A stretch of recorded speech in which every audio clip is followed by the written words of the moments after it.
actualité à la TFM. Avec nous ce soir, Fadel Barro. Bonsoir. Bonsoir Chérif.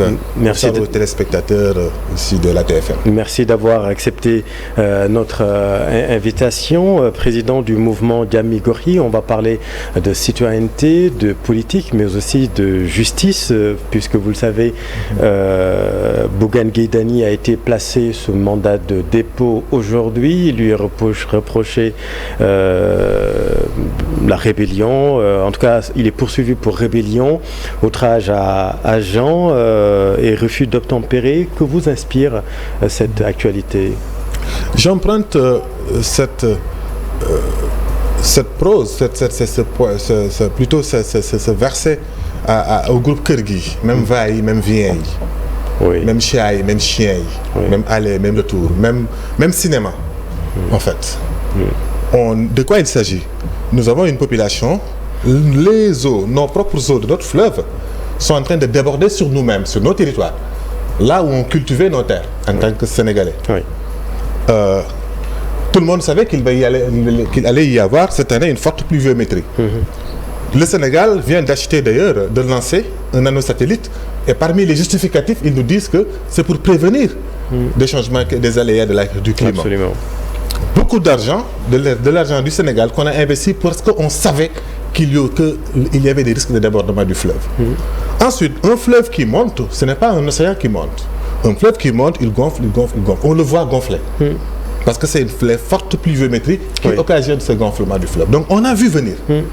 Et qu'est-ce qui s'est passé, Diantre, nous, en tant qu'État, en tant que peuple, à laisser cette catastrophe arriver sans qu'on puisse rien faire? C'est ça la question. Une fois que c'est arrivé, et puis ce n'est pas qu'à Bakel, c'est sur tout le long du fleuve. Aujourd'hui, Gandiol est en train de se préparer et la solution est peut-être à Gandiol, mais peut-être on parlera des solutions. Alors, le fait est là, il y a des populations qui sont sinistrées. Au moment où des Sénégalais sont dans le sinistre, au lieu d'organiser la réponse, on est en train de nous déchirer, de nous chamailler comme des petits-enfants. C'est ça qui est triste au Sénégal de 2024. Oui. Pour vous, c'est dommage que cette actualité prenne le dessus. Que l'actualité politico-politicien de querelle entre des hommes politiques, parce que je suis désolé, Ousmane Sonko est en train de faire son meeting, le spectacle politique à côté. Que l'autre partie de l'opposition fait aussi son spectacle en voulant aller se montrer à Bakel. Mais ils doivent le laisser là-bas, à ce niveau. Pourquoi on utilise l'institution, police, gendarmerie, pour réprimer un débat politique? C'est le cas, on a vraiment utilisé l'institution police et gendarmerie pour réprimer des opposants? Vous savez, il y a quelques mois, on avait vu la police au Sénégal sortir pendant les manifestations pour justement que Sonko ne soit pas mis en prison. On a vu la police sortir, faire une conférence de presse, dire qu'il y avait des gens qui tiraient sur les foules. C'est vrai. Le même jour, une télévision étrangère a fait son travail de fast-tracking pour montrer que ces gens-là qui tiraient étaient du côté de la police. La police n'a jamais donné suite à ça parce qu'on l'a ridiculisé. C'est notre institution, police, qui a été utilisée par l'État Macky Sall. Aujourd'hui, on fait le même procédé. La gendarmerie sort, accuse un citoyen qu'il dit avoir empêché le convoi présidentiel au moment où le président a pris un avion. C'est un refus d'obtempérer, c'est ce que dit la gendarmerie nationale. Quel que soit Alpha, c'est un leader politique qui va faire quelque chose. C'est-à-dire que le débat soit porté sur Bougane, pour moi c'est organisé par le régime Diomaye Sonko, au lieu que le débat soit organisé sur les difficultés des Sénégalais qui sont dans le sinistre. Mais quel cynisme qu'on attire l'attention sur les différents politiques, sur une querelle politicienne au moment où, attention, Chérif Diop, ce n'est pas qu'une inondation, ce sont des vivres, c'est de la culture qui a été inondée. Absolument. Au moment où, aujourd'hui dans le Saloum, un peu partout dans les bassins arachidiers, parce que le bassin arachidier s'est déplacé un peu vers le sud. Nous avons tous peur. Pourquoi? Parce qu'on risque de ne pas avoir de rendement. L'arachide ne donne pas cette année. On ne connaît pas encore les résultats, si c'est l'urée, si c'est les sols. Qu'est-ce qui s'est passé pour que notre arachide cette année ne donne pas? Et en même temps, le fleuve a débordé, donc on aura un problème de rendement et de nourrir les Sénégalais dans les mois à venir. C'est toute l'économie agraire qui est complètement impactée dans cette localité. Et vous me permettez d'ailleurs de préciser encore une fois que la situation hydrologique et de débordement du fleuve Sénégal est dans une tendance baissière au sud-est. Un début de bonne nouvelle donc pour les habitants de Bakel, Kidira et autres localités. En revanche, dans le nord, comme vous l'avez dit, ça reste inquiétant. À Matam, Podor, la tendance à la hausse du fleuve se maintient avec une onde du cru qui se déplace vers la ville de Saint-Louis. Pour revenir à l'actualité donc relative à l'arrestation de Bougane Gueye Dany, le leader de Pastef, Ousmane Sonko, avait lui-même vécu peu ou prou la même situation. Est-ce que vous voulez dire qu'il n'y a pas de rupture en réalité? Non, ce n'est même pas une histoire de rupture. C'est une histoire de début de changement qu'on attend d'eux. On attend d'eux, et je sais que moi, ce que je dis là, je le dis avec même des Sénégalais qui se sont battus dans le PASTEF, qu'ils soient rassurés sur la manière de gérer notre police, notre gendarmerie, notre justice, nos institutions. Ils ont refusé de démissionner du Conseil supérieur de la magistrature après avoir fait pourtant des assises de la justice. On ne connaît pas encore toujours qu'est-ce qui est appliqué, en quoi ces assises d'ailleurs impactent sur la feuille de route 2050. Bon, ils n'ont pas vraiment refusé. Hein, faut pas... Je dis, non, mais c'est pas... Le président n'a pas refusé. Pour lui, c'est pas le débat. Ils ne l'ont pas fait. Pas une fin Chérif, en soi. Il faut qu'on soit beaucoup plus exigeant. J'entends bien, mais c'est important aussi de préciser pour vraiment la clarté du débat. Je dis juste que je suis un militant de la justice et notre justice doit se libérer des hommes politiques et des politiciens. C'est sous ce rapport que la revendication des Sénégalais, notre plateforme revendicative en tant que Sénégalais qui milite pour que ce pays sorte de son mutisme, de ce gourou amer là, pour que les populations puissent s'épanouir. Il fallait sortir la main des politiciens de la justice. Et ça commence par le Conseil supérieur de la magistrature. C'est notre débat, on peut l'avoir. Mais ici, de quoi il s'agit, encore une fois de plus. En 1986, le Sénégal fait le barrage. C'est l'OMVS qui gère le barrage. Donc, j'avais pensé que quand nous avons un gouvernement qui se dit panafricaniste, c'était le moment de gérer cette crise avec le Mali, la Guinée et la Mauritanie. Parce que tout ce qu'on peut faire sur ces eaux-là, ce n'est pas que nos eaux, c'est les eaux que nous partageons. Ça ne concerne pas que le Sénégal. Non seulement, donc on avait une occasion là d'en faire, d'attirer l'attention des Sénégalais que le fleuve peut nous nourrir. Parce qu'en ce moment, les Gagnolais sont en train de dire que aussi depuis 1986, leurs terres qui étaient jusque-là cultivables sont devenues salinisées. Les poissons comme le Mérou qui remontaient avec l'eau de pluie ne peuvent plus monter et arriver jusque là-bas. Ils avaient une occasion avec le canal de Rao qu'on ouvre ces brèches-là pour que ces populations du Gagnolais puissent retrouver de la terre cultivable. En fait, le débordement des eaux, c'est une opportunité et ça devait être une opportunité pour un peuple mature et mûr. Pour vous, la crise qui se déroule est juste mal gérée. Est mal gérée. Très mal gérée par nos hommes politiques, nos leaders politiques, par l'État Diomaye Sonko, qui ont préféré en faire un ping-pong politicien. Bougane a été arrêté. Mais quel cynisme, encore une fois de plus, d'arrêter un homme politique, de le mettre en prison. Vous trouvez une corrélation? Mais s'il n'était pas allé à Bakel pour montrer les difficultés, on ne l'aurait pas attrapé. Il est allé, lui aussi, faire du spectacle politique. On a fait nos hommes politiques. Mais le président, c'est normal qu'il ait s'enquérir de la situation des Sénégalais qui sont dans une détresse. C'est bien, mais qu'il le fasse avec un peu d'humilité. Tu as vu tout ce tralala, posture militaire, Marshall, on va... Mais parce que c'est une situation grave. Au point que quand j'ai regardé les sites panafricanistes de la sous-région, les défenseurs de l'AES étaient en train de dire Diomaye est en train d'échouer. Et comme il veut masquer son échec, il maintenant imite les militaires du Sahel. C'est comme ça que les observateurs africains l'ont compris. En fait, je pense que... En mettant la tenue militaire. Macky Sall le faisait. Macky Sall l'a déjà fait. Il faut arrêter ça. Il ne faut pas martialiser le pouvoir. Il est le chef suprême des armées. Même le chef suprême des armées, il n'est pas un militaire. J'ai vu des opposants politiques mettre des treilles militaires. Il faut respecter l'armée. Il faut respecter les institutions. Nous sommes des civils. Laissons les tenues militaires aux militaires. Très bien. On est en train d'introduire dans les imaginaires des jeunes Sénégalais que quand c'est sérieux, c'est l'armée. Attention! C'est des images dangereuses que nous renvoyons. Nous sommes en train de dire que c'est à l'armée, c'est à eux. Cette situation de la crue est sérieuse et l'armée est en train d'assister l'armée est là-bas et de faire son les travail. Populations. Et bravo à cette armée. Et on en a besoin. Et on en a besoin, mais c'est les politiciens qui viennent encore capter et saper notre capacité d'indignation pour s'entraider et de soutenir. Aujourd'hui, même l'empathie est politisée dans ce pays. La solidarité est politisée. Vous savez, va sur l'avenue Malick Sy. Vous verrez que dans la mosquée Soninké, comme on l'appelle, oui, ils sont en train de mobiliser pour que chaque jour envoyer des vivres et de la nourriture. On aurait dit aux Sénégalais, apportez là-bas vos nourritures et vos besoins pour qu'on aide les autres Sénégalais qui vivent à Diawara, qui vivent dans toutes ces localités, parce que je pense à ce Doumbouya qui viennent de cette zone. Oui. Une zone où les gens ont commencé à sentir la nécessité de voyager quand ils n'ont plus de quoi vivre de leur terre, parce que c'est la culture du cri et du décru, ça les a fait vivre pendant des Pour vous, la prise en charge n'est pas adéquate. N'est pas adéquate et n'est pas une prise en charge de rupture, comme on pouvait l'attendre valablement de 2024, parce que 2024, c'est l'année du triomphe de tous ces Sénégalais qui se sont mobilisés. Pour tous ces gens qui sont morts, on devait avoir ce changement-là. Et parlant de rupture, Fadel Barro, le président Bassirou Diomaye Faye va boucler aujourd'hui 211 jours à la présidence de la République. Est-ce que vous voyez des signes de rupture? Vous savez, j'ai dit ça, je le répète encore une fois de plus. Pour moi, on ne peut pas tirer un bilan définitif.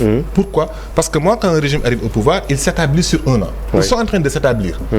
Donc, on ne peut pas juger définitivement ce qu'ils font. Mais par contre, est-ce que vous voyez des pistes de solution, en tout cas des pistes de rupture? Nous pouvons faire des constats précis sur des points précis, parce qu'on ne va pas attendre que le car, le bus, le terre, en tout cas notre pirogue, le Sénégal, sombrer, et ensuite on va dire que maintenant c'est sombré, alors qu'on venait en train de voir le chauffeur en train de faire les signaux sont très inquiétants. Et il faut qu'ils se ressaisissent. Mais oui, bien sûr. Comme quoi exactement? Mais surtout la justice, la manière de présenter même les projets, ils sont beaucoup plus dans le spectacle. Ça veut dire que dans le visible, dans le saupoudrage, plutôt qu'on sent des gens sincèrement engagés d'une manière participative à discuter avec les Sénégalais, mais sereinement, dans la sérénité, et non pas dans les accusations, dans le tiraillement, dans la tension. J'ai l'impression que ce nouveau régime cherche à maintenir cette tension Macky Sonko qui nous a valu 80 et quelques morts. J'ai l'impression qu'ils ne veulent pas qu'on sorte de cette tension. Parce que si Macky Sall revient aujourd'hui pour des élections législatives, c'est qu'eux, ils doivent regarder leur démarche. C'est au PASTEF de revoir sa démarche. Comment on en est arrivé là? Même sur la question de la justice, on ne sait même pas aujourd'hui pourquoi on arrête tel et pourquoi on n'arrête pas tel. Tu te lèves un beau jour, on t'interdit de voyager sans aucune base juridique. Eux, ils ne peuvent pas se le permettre. Macky Sall pouvait le faire, il ne l'a même pas fait. Eux, ils ne peuvent pas le faire parce qu'ils appartiennent à notre génération. Et notre génération, s'ils échouent, attention, c'est grave. Alors, quand est-ce qu'on va sortir? Regarde la ceinture de feu autour de nous. Regarde comment le Sénégal est attendu. L'espoir que cette alternance-là a suscité, pour l'instant, les dirigeants que nous avons, je pense qu'ils ne l'ont pas compris. Pour vous, il faut sortir donc de ce bellicisme politique instauré au Sénégal depuis un petit moment. J'en parle et au même moment, on apprend que le Premier ministre Ousmane Sonko vient d'inviter l'ancien PM à un débat. Ça va dans le bon sens? Plutôt, non? Tu penses qu'il va débattre avec des mecs du passé? Pourquoi pas? Mais des gens que nous avons battus, des gens que nous avons sanctionnés, que ce soit Macky Sall, que ce soit Amadou Ba, ils ont été battus et sanctionnés.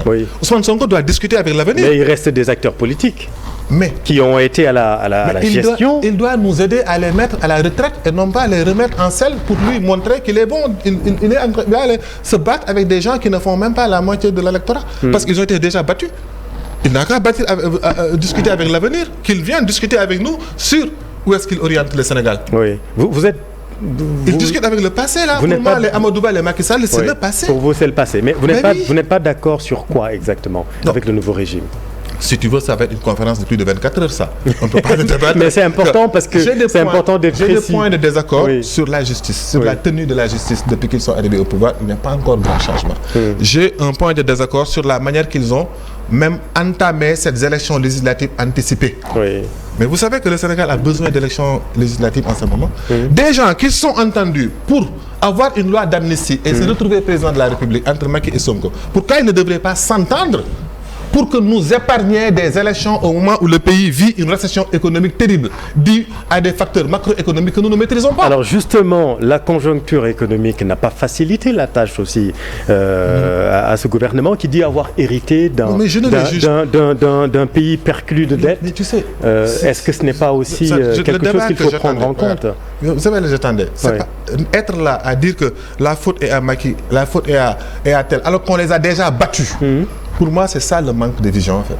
Ah bon? Parce qu'il fallait partir sur l'avenir et non pas rester dans le passé. Oui, mais c'est important de faire aussi le constat de l'existant. Le constat, nous l'avons fait en tant que peuple, c'est pourquoi nous les avons sanctionnés. Tu penses que moi j'attends un rapport de la Banque mondiale ou une déclaration d'un homme politique pour vous rendre compte que le pays ne va pas? Moi, je travaille avec des jeunes qui ont des entreprises, des petites et moyennes entreprises. Aujourd'hui, il n'y a pas de commande, tout est à l'arrêt. Je donne un exemple. Aujourd'hui, vous travaillez sur les détergents. Je donne l'exemple des jeunes avec qui je travaille comme Bagay. Tu fais des produits de détergents, tu fais des produits dont les entreprises ont besoin, sur l'alcool, etc. pour faire. Il n'y a pas de commande. Les hôtels sont en train de ne travaillent pas. Oui, parce que les touristes ne viennent pas. Il y a beaucoup de signes de morosité économique. De morosité économique. Vous entrez à Auchan et tu ne verras personne. Oui. Tous ces jeunes-là qui n'ont même pas de commande pour travailler. Et l'agriculture, qui devait être le brin d'espoir, est aujourd'hui attaquée, un, par les inondations, deux, par une mauvaise récolte qui s'annonce. On devait être dans ces débats-là. Oui. Comment on fait pour que le canal qui passe par Raoult puisse rendre à nouveau fertile des terres que nous avions perdues? Mais c'est ça l'enjeu. Ça tombe bien, la vision 2050 vient d'être lancée avec un plan quinquennal. Un plan qui ne se fait pas sans moi et fait une croissance moyenne de 6 à 7% d'ici 2029. Je ne suis pas quelqu'un qui discute des chiffres. Oui, mais avec des si, disait c'est important de donner les chiffres et d'être précis. Oui. Je te dis juste ceci. Oui. J'ai beaucoup apprécié lors de la présentation de 2050 la prestation de Eliman Khan de l'ex-Africa qui a posé des débats sur la participation citoyenne pour un pays illustre comme le Sénégal où les gens n'ont pas attendu l'État. On n'a jamais attendu l'État pour réfléchir sur la rupture qui doit arriver. Mais cette rupture tant annoncée, est-ce que au niveau institutionnel, comment tu le vois et où tu le vois? Au plan économique, même la manière de présenter les choses, on doit rentrer complètement dans cette mindset post-coloniale de 1960 à Macky Sall et rentrer dans autre chose. Mais j'ai l'impression que le duo Diomaye Sonko est en train de nous retenir dans ce récit, dans ce temps politique post-colonial où les mêmes pratiques sous Sonko, c'est les mêmes pratiques sous Macky Sall, c'est les mêmes pratiques sous Abdoulaye Wade, ça a été les mêmes pratiques sous Abdou Diouf, etc., etc. Comme quoi exactement? Même le rapport que nous avons avec le pouvoir, ça doit changer. Le rapport que nous avons avec le pouvoir, les imaginaires que nous avons du pouvoir. Un président jeune de 44 ans qui se comporte comme Macky Sall, mettait un trait militaire et se montrait marcher, on devait le rendre obsolète, ces pratiques politiques. Oui, vous n'êtes pas d'accord avec cette image? Ce sont des pratiques politiques qu'on doit rendre obsolètes. Oui, mais objectivement, vous voyez des actes qui méritent une réinvention du combat citoyen, c'est ce que vous voulez dire? Il y a d'une part la responsabilité, la critique que je formule à l'endroit de ce régime pour qu'ils se ressaisissent. Mais d'autre part, le gros du travail, je n'attends pas de leur part. Je l'attends de nous, citoyens, en commençant par les intellectuels, qui peuvent se contenter de tout dans ce pays. Nos intellectuels, ils peuvent se contenter de tout, pourvu qu'ils sont dans ce qu'ils appellent soit opposition au pouvoir. Mais l'exigence sur l'état de droit, l'exigence sur les libertés, l'exigence sur la conduite du projet économique, social et culturel du pays, ils sont à fond.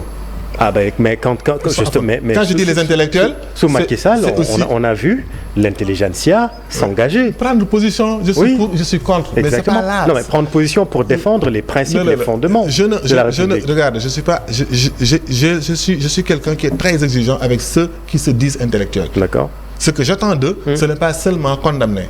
Ce que j'attends d'eux, ce n'est pas seulement écrire des pétitions, c'est nous éclairer.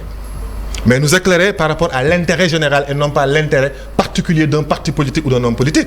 C'est là où j'attends les intellectuels. Et sur ce, malheureusement, je les attends, je ne les encore vois pas. Ils préfèrent toujours être à la remorque de quelqu'un. Vous voyez plus de partisanerie?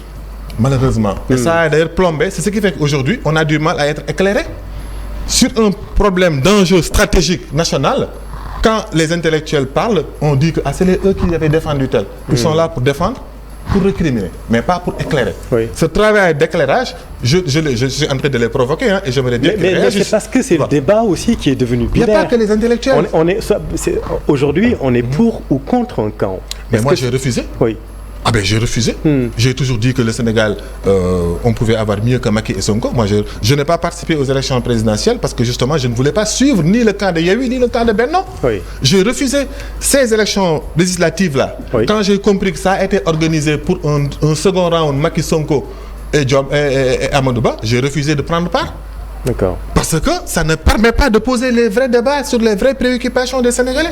On ne parle pas de programme là. On va juste s'invectiver. Oui. Tel tu es un voleur, viens me dire que tu n'es pas un voleur. Mais ils sont tous des impôts et domaines. Comment ils se sont enrichis, c'est ça qui nous intéresse plus. C'est-à-dire que comment Amadou Ba est arrivé à s'enrichir et comment aussi eux-mêmes qui sont au pouvoir aujourd'hui, les Diomaye et Sonko, ont arrivé à avoir des maisons dans Dakar, dans des zones stratégiques, alors que vous, journalistes, cadres de même niveau, vous, enseignants, cadres de l'université Anta Diop, vous, médecins, cadres, vous, paysans, cadres dans ce que vous faites, vous n'avez pas accès à ces privilèges-là. C'est ça que, si Amadou Ba doit débattre et Sonko, c'est ça qu'ils doivent nous dire.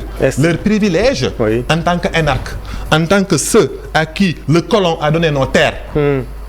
Et qui ne nous ont pas toujours restitués d'ailleurs en tant que communauté, en tant que peuple. C'est là où on attend le débat et c'est là où il y a les vraies ruptures. Mais un débat politico-politicien sur qui a Vous ne voyez pas la pertinence. Est-ce que vous sentez une prolétarisation rampante au vu du constat que vous venez de... Mais regarde l'état des médias. Oui. Regarde l'état des médias. Oui.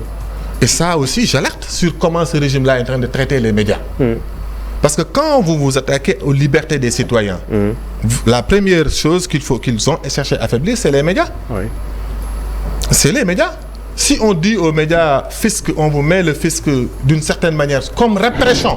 Je ne dis pas que les médias ne doivent pas payer le fisc, ils doivent payer leurs impôts. Ils doivent payer les impôts, bien évidemment, comme toutes les entreprises. Mais ça ne doit pas être un moyen de répression et de chantage sur les médias. Vous suivez notre ligne ou bien vous fermez. On l'a vu ailleurs. C'est vrai.